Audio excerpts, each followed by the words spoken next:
నమస్తే, welcome to D1 news. నేను KV. ముందుగా హెడ్లైన్స్. వికారాబాద్ జిల్లా ఎస్పీ నారాయణ రెడ్డి చెన్గమూల్ పిఎస్ని ఆకస్మికంగా తనిఖీ చేశారు. అలాగే సిబ్బందికి తగిన సూచనలు సలహాలు ఇచ్చారు.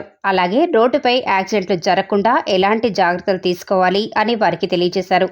అలాగే డ్రగ్స్ నిర్మూలించడానికి ఏ విధంగా పనిచేయాలి అని కూడా తెలియజేశారు. సిబ్బందికి మరియు రోడ్డుకు ఇరువైపులా ఉన్నటువంటి ప్రతి ఒక్క షాపు యజమానులు సీసీ కెమెరాలు ఏర్పాటు చేసుకోవాలని సూచించారు. అలాగే వివిధ అంశాలపైన సిబ్బంది అధికారులతో మాట్లాడటం జరిగింది.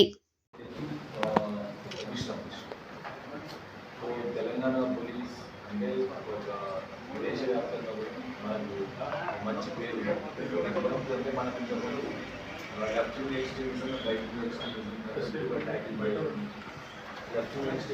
మనకు బేసికల్గా నక్సలిజం, రైట్ వింగ్ ఎక్స్ట్రీమిజం అంటే మనకు Islamic terrorism, Hindu activism, religious terrorism అనేది మనం రైట్ వింగ్ టెర్రరిజం. ఈ రెండు కూడా చాలా ఎఫెక్టివ్గా మనము కంబైన్డ్ ఆంధ్రప్రదేశ్ కానీ లేకపోతే మనకి సపరేట్ అయిన తర్వాత తెలంగాణ చాలా ఎఫెక్టివ్గా మనం కంట్రోల్ చేయడం.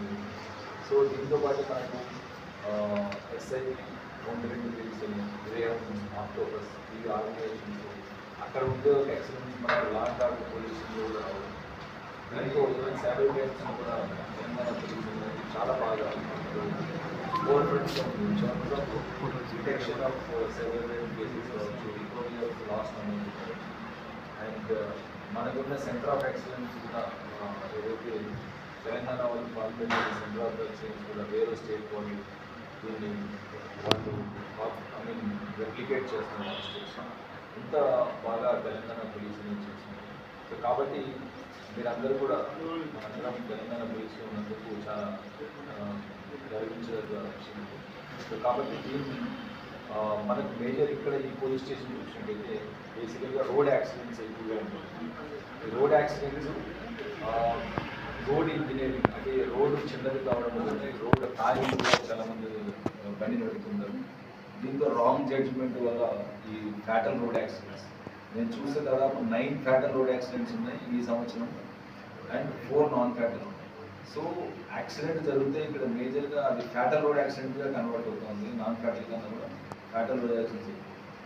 అదే కాకుండా ఈ ఏరియా మనకు హైదరాబాద్కు దగ్గర కావడం వల్ల ఇక్కడ ల్యాండ్ రేట్స్ ఇంక్రీజ్ అవ్వడం వల్ల మనకు ఈ ల్యాండ్ డిస్ప్యూట్స్ కూడా అంటే ట్రెస్ పాస్ కేసెస్ చాలా వరకు ఈ డబుల్ రిజిస్ట్రేషన్స్ కావచ్చు, లేకపోతే అంతకుముందు వాళ్ళు ల్యాండ్ ఉంటుంది ఇక్కడ పొజిషన్లో లేకుండా వేరే చోట ఎక్కడ ఉంటారు రావడం, ఇవన్నీ కూడా ఎక్కువగా ఉంటుంది. సో ఇదంటే కూడా మనకు పోలీస్ డిపార్ట్మెంట్ ఒక స్టాండర్డ్ ఆపరేటింగ్ ప్రొసీజర్ ఇచ్చింది ఈ ల్యాండ్ ట్రెస్ పాస్ కేసు. కాబట్టి ల్యాండ్ ట్రెస్ పాస్ కేసులో ఎవరు కూడా దీంతో సైడ్స్ తీసుకోకుండా పార్షియల్గా లేకుండా మన SOP ఏదైతే ఉందో దాన్ని అందరూ కూడా ఫాలో అయ్యి వాటిని త్వరగా ఫైనలైజ్